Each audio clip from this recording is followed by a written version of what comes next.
All right. Hello, everybody. Laura Donna here with LifeMod Solutions. We are here today. We're going to be talking about all things hormone health. Is it your thyroid? Is it your adrenals? What should you look for? What lab tests should you ask from your doctor?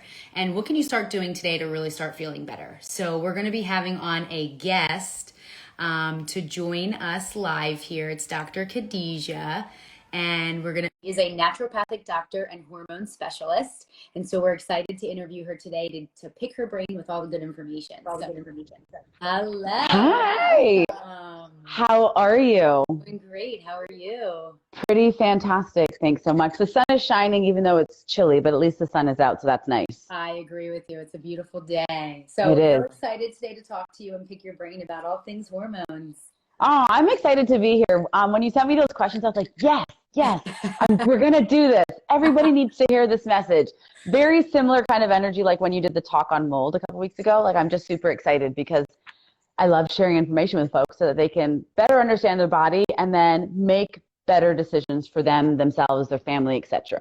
100%. So yeah. Let's dive in. So I guess my first question is, like, we're talking about hormones today. So what are hormones? Why are they important? What do they do?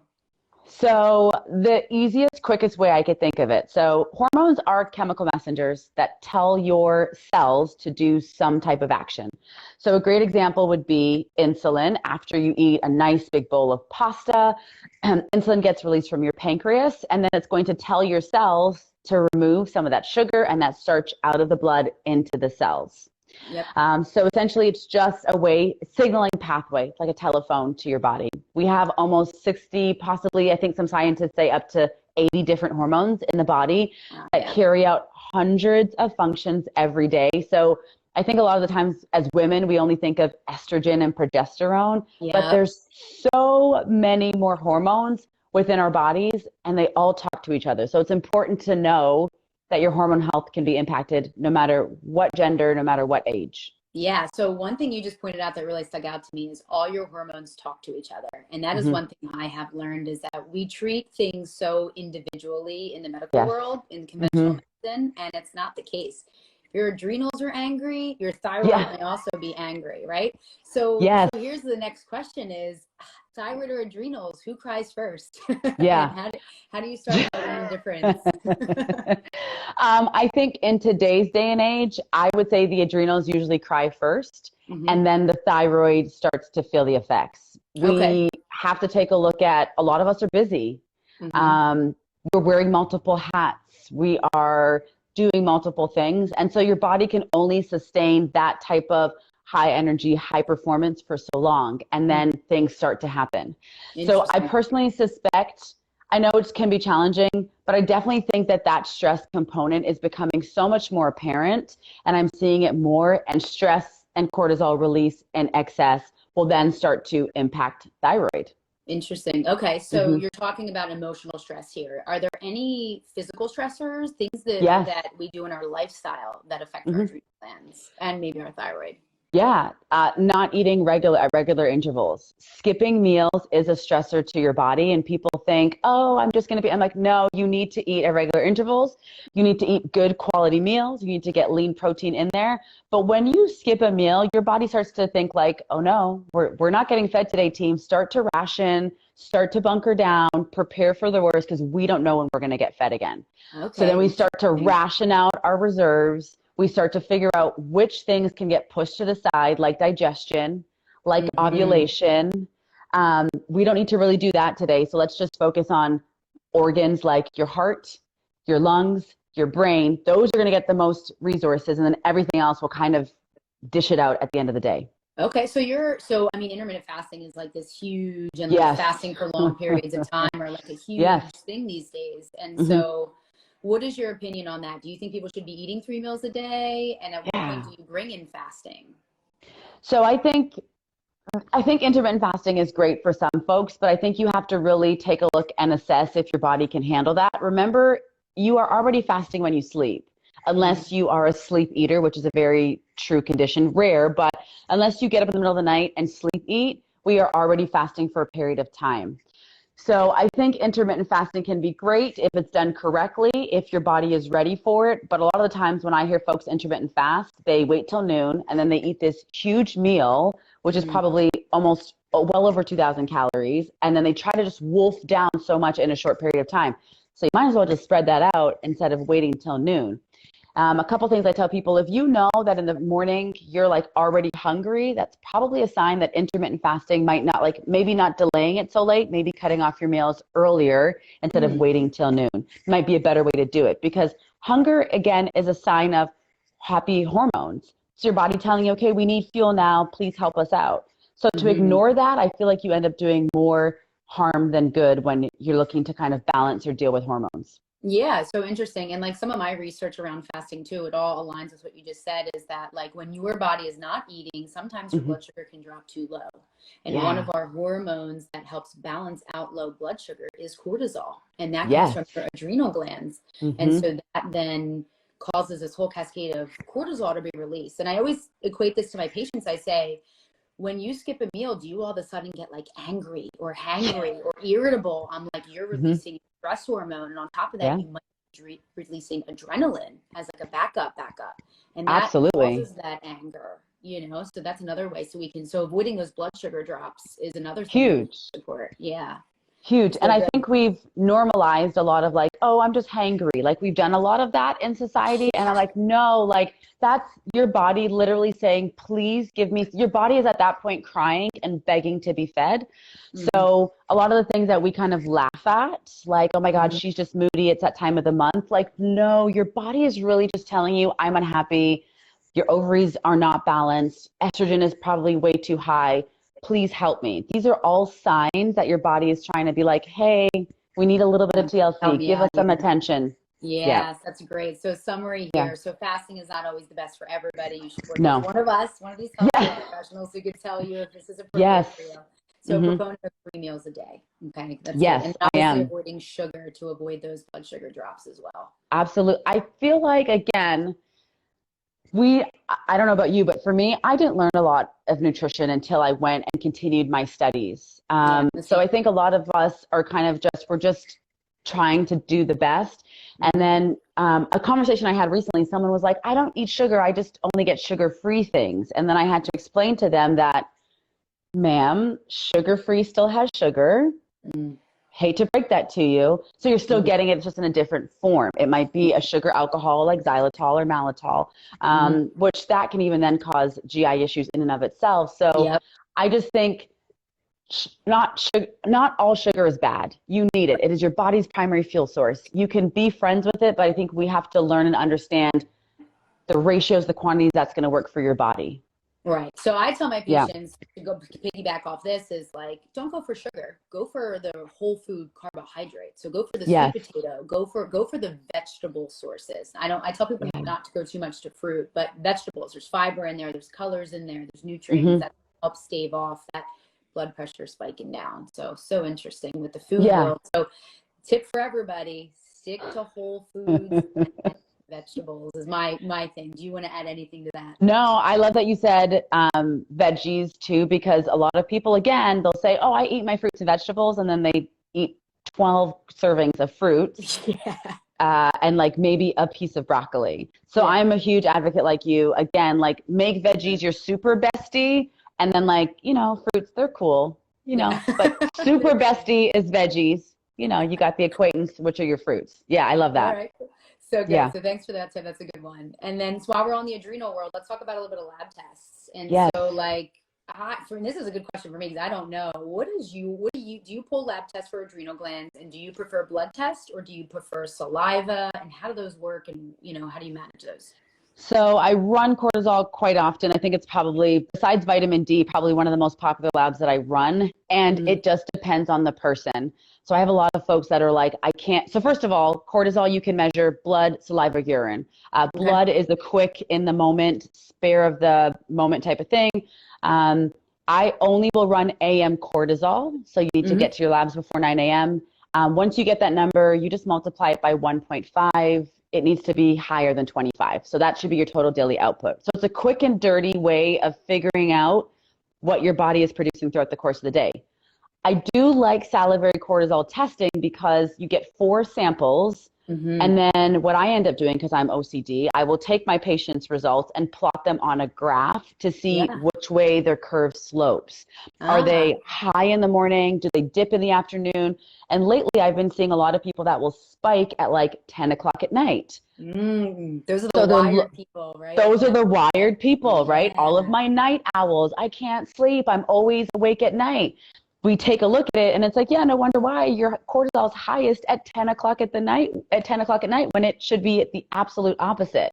So then we have to work on shifting. Yes. Yeah. So what is it supposed to look like? And guys, if this information is resonating with you, please heart this and share it with friends, okay? Because I want to heart this all over. So what's your graph supposed to look like? Highest at the top and then it goes down? Absolutely. So first thing in the morning is going to be the highest. So another reason why I like saliva is because you'll get these little test tubes and keep it right next to your bed. As soon as you wake up, you just spit right in the tube. That is going to be the best indication. And I can't tell you the last time I've seen someone that has a really high AM reading.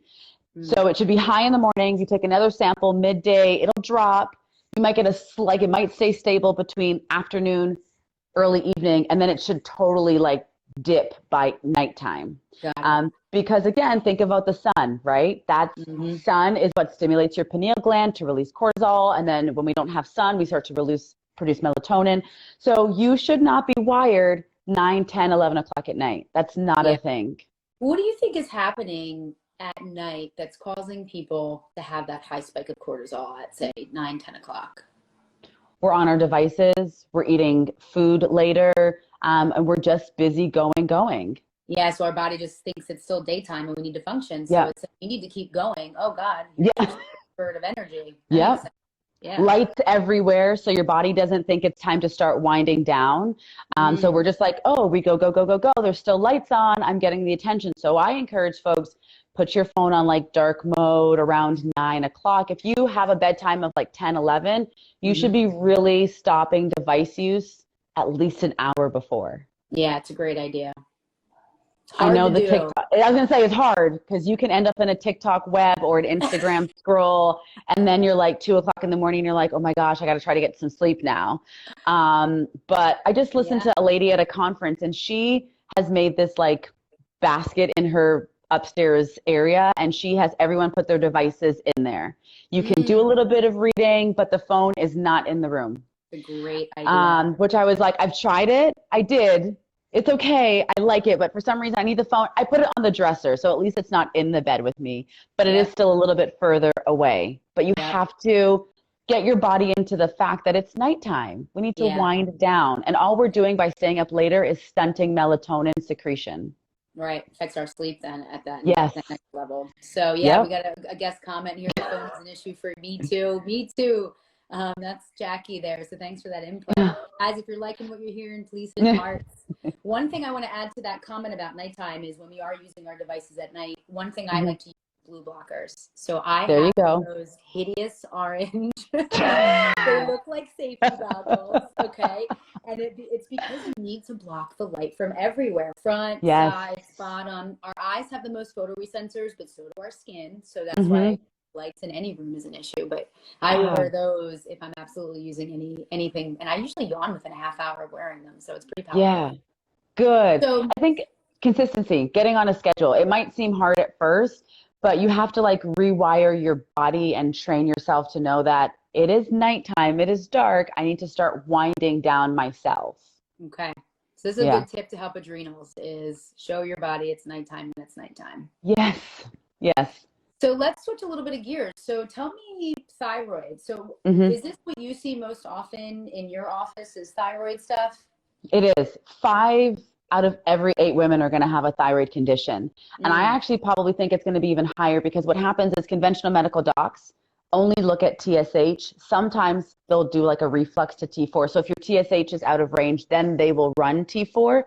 But most of the time when people go into their docs complaining of things like fatigue or weight gain, or they're just stuck at a plateau, the docs will be like, okay, let's run your thyroid. Let's see. They run TSH and they're like, oh, you're normal. Right. Anything higher than 2 on your TSH, you are now in that subclinical range. When I see somebody who's 2.87, 3.2, I start addressing them and start treating them like a hypothyroid patient. So subclinical hypothyroidism occurs when your TSH is normal, T4, free T3, low end of normal. So that's another reason why I run T4 and T3. So your thyroid gland produces T4, but it gets converted to T3. T3 is 80% more active, stronger, potent in your body. T4, it kind of just hangs out there. It'll come in when it needs to and do some work, but T3 is the strong guy. T3. So now you're saying doctors only pull 2 lab tests, one, and then if something shows up, then maybe they'll pull another one. Correct. So what are the lab tests that you pull? How many factors are there, and what are they called?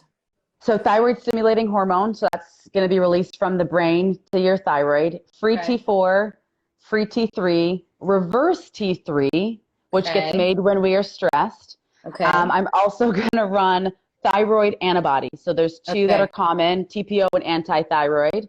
And then I just started running thyroxine binding globulin as well. I just learned something new today. Holy smokes. We got 7 numbers. 7 numbers. Doctors are missing. Yeah. 7 numbers, because your thyroid gland is like a master gland. It literally controls everything. It's telling your cells when to go, when to stop, when to produce, when not to produce. If you don't have enough, digestion slows down. You start to feel sluggish. You're losing your hair. Your eyebrows are thinning. Your nails are brittle. You have low energy. Ovulation is not going to happen. So it does so many things in the body. So I think we do a disservice to folks by just running TSH. Yeah, I would agree with you 100%. And the crazy thing about TSH is the reference range has changed. Yes. And I don't know if most people know this, but when you go to a lab company, if you go to LabCorp, if you go to Quest, they're going to have different reference ranges, because what that lab company is doing is pooling everybody who goes through their lab and taking those averages. So now the reference range for TSH is like 0 to 4. And if you're under 4, they're like, oh, you're fine. No. 10 years ago, go look at your lab work from 10 years ago. The reference range was 2 then. You know? Just more people are sicker now. So now we're getting the average of all these sick people. So there's ranges, and then there's optimal ranges. So we're talking that's the key. Too. Yes, and that's the key that I have to sometimes really drill home with folks. When I look at labs, I'm looking for optimal ranges. I am not looking to see what the rest of the sick population has. I want to know that your optimal ranges. Yeah, that's awesome. So now someone comes in, maybe they're suboptimal in their thyroid levels. What are some things that people can do in their lifestyle today that might be able to support their thyroid? Yeah, great question. And that's going to come down, the very first thing I could think of when it comes to thyroid is stress.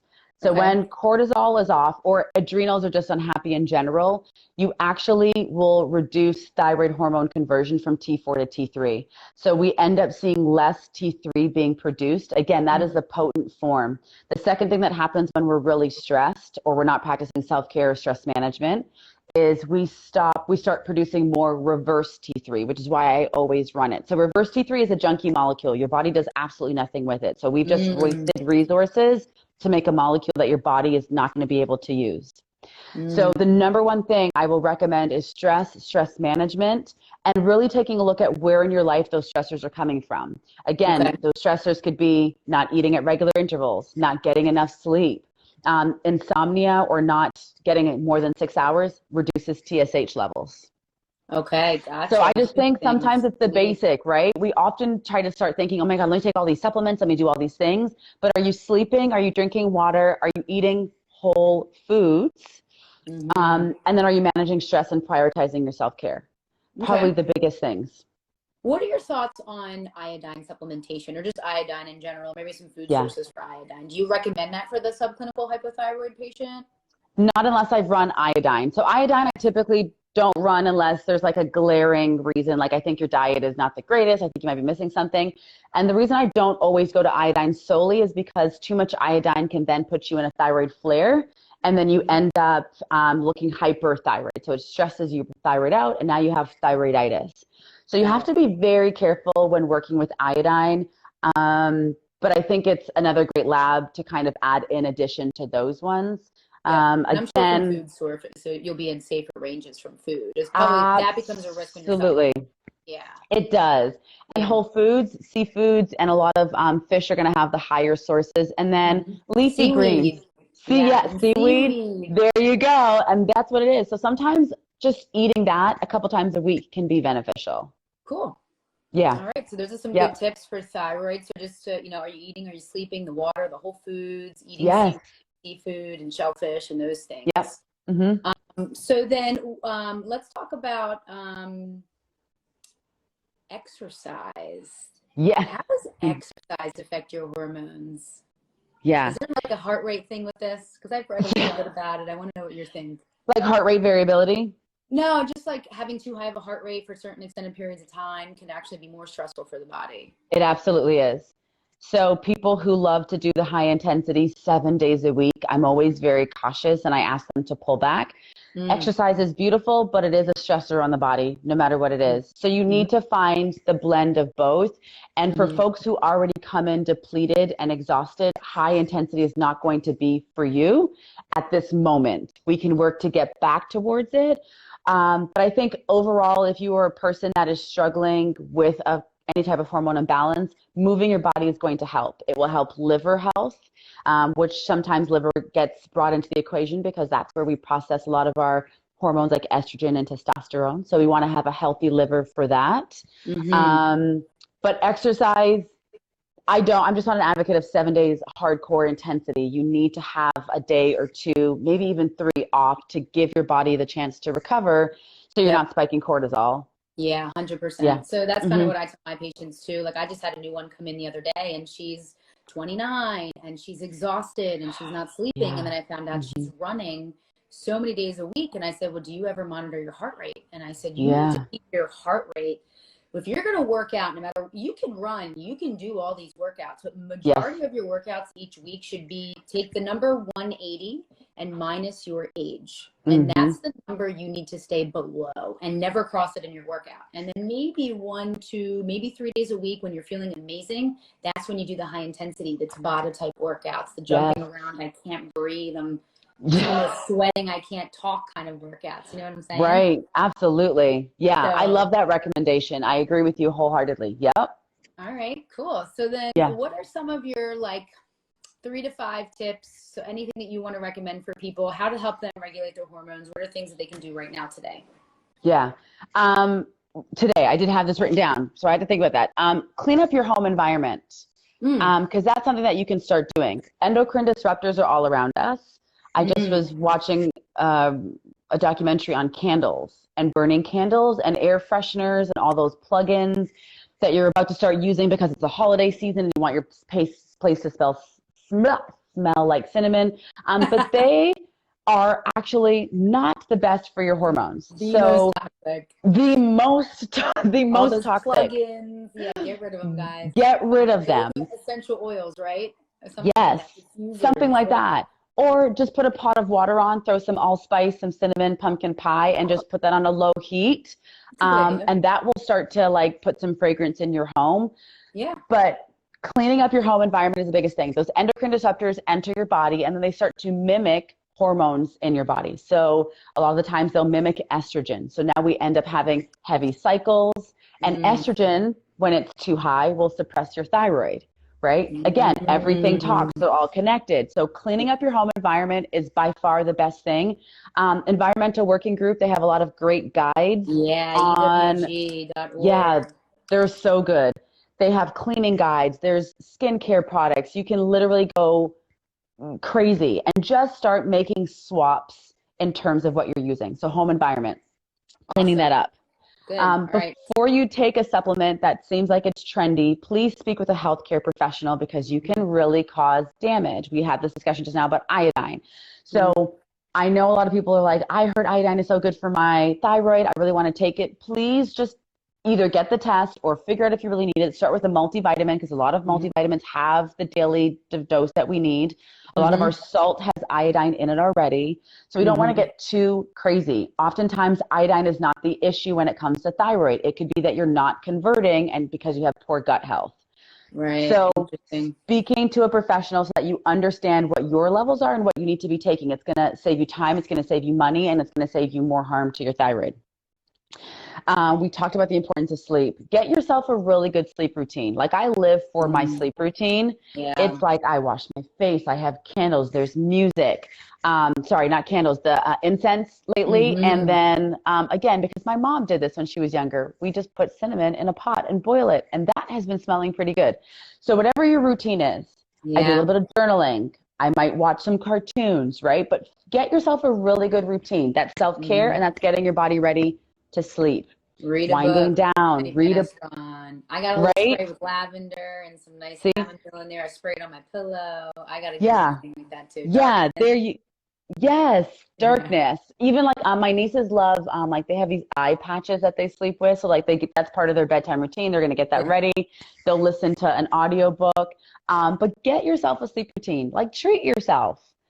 The fourth thing, I think we already touched on it, but the stress management. Yeah. Identifying your triggers. If you know, XYZ is a bother for you, are you having a healthy habit? So a lot of us, when we get stressed, we either eat, we overdrink, we do all these things that are disrupting us even more. So really prioritizing stress and stress management. And then the fifth and last thing is to have patience, because when it comes to hormones and readjusting them, the thing that you need to start doing now is having patience, being kind to yourself and showing yourself grace. Beating yourself up because you are not where someone else is only furders the disparity with your hormones and causes more of an imbalance. Yeah, wow. So be kind to yourself. Yes, 100%. Be kind to yourself. And this comes that stress management, and that is of self-care. Doing all of these things, guys, is self-care, and that's taking care of yourself and showing your body some love. And the more that you can show up for yourself, you can show up for everything else in your life. So it's amazing. That's the message we need to hear. I mean, people sometimes think that, you know what, here's another one I just thought of, because I get this a lot. I work with a lot of moms. Sitting and eating a meal. You need to sit and eat your meals. Chew your food. Chew your food, right? I tell my patients it should be, when you chew your food, it should be so mushy and wet and everything that even a baby could swallow it without choking. Like that's how you want to treat it. You know? So interesting. But so many of us are going, we don't get up from the computer, we just sit and we wolf it down. And again, I am guilty of it because sometimes I eat on the go, but sitting down, eating a meal on a plate, not a kiddie plate, on an actual plate with big grown-up cutlery, right? Like we are adults here. And eat your meal and enjoy it. Like that is going to do wonders. Take a deep breath. You got to realize without that fuel, you're going to be messing up your hormones. That's exactly. Your body's not going to be able to digest if you're in a rush. Exactly. Right? Fight or flight, rest and digest. So you need to be in that relaxed parasympathetic mode so that you can be able to digest your food, absorb your nutrients, support your body. It also allows for that time for you to eat, for your brain to tell you that you're full. That signal takes almost 15, 20 minutes for your stomach to stretch, for your brain to perceive that and say, okay, I'm done. If we're eating so quickly, we might be overeating, and then we realize later when we're, we're not feeling so good. That is such an interesting point. And I love that you brought that up because that's another hormone, right? That's ghrelin and leptin signaling to your brain that you've had enough, that you're satiated. But we eat in such a rush. And when we go long periods of time, what happens? You're like, oh my God, I'm so starving. And then you end up eating twice the amount because you're so hungry. You can't get it down quick enough. And then you feel tired and you're bloated and your stomach hurts. Well, you just shoved all this food down your mouth. Your body is like, what the hell? Oh, what the hell did you just do? We now need to process all of this. And now you're going to go back to work and then you're going to run in the car and then you're going to do all this. Like we can't do all that at once, dude. Right. It's so true. It is so true. Yeah. Well, this is a lot of great tips for you guys to start putting in action. I thank you guys for tuning in. If you liked what you heard, please hit the heart button. This will go on IGTV. You can share this with anybody. Thank you, Dr. Khadija Douglas, a naturopathic doctor and hormone specialist. There is one thing I'm going to mention is one thing that stood out to me that you mentioned before was high estrogen lowers your thyroid. And I think that we have another talk on estrogen because we need to even talk about that part. We didn't. Bring it on. I'm all here for it. I am all here for it. You're awesome. And thank you so much for having me. We'll do it again, okay? Yeah, we will. All right. You guys have a great day. Take care. Bye.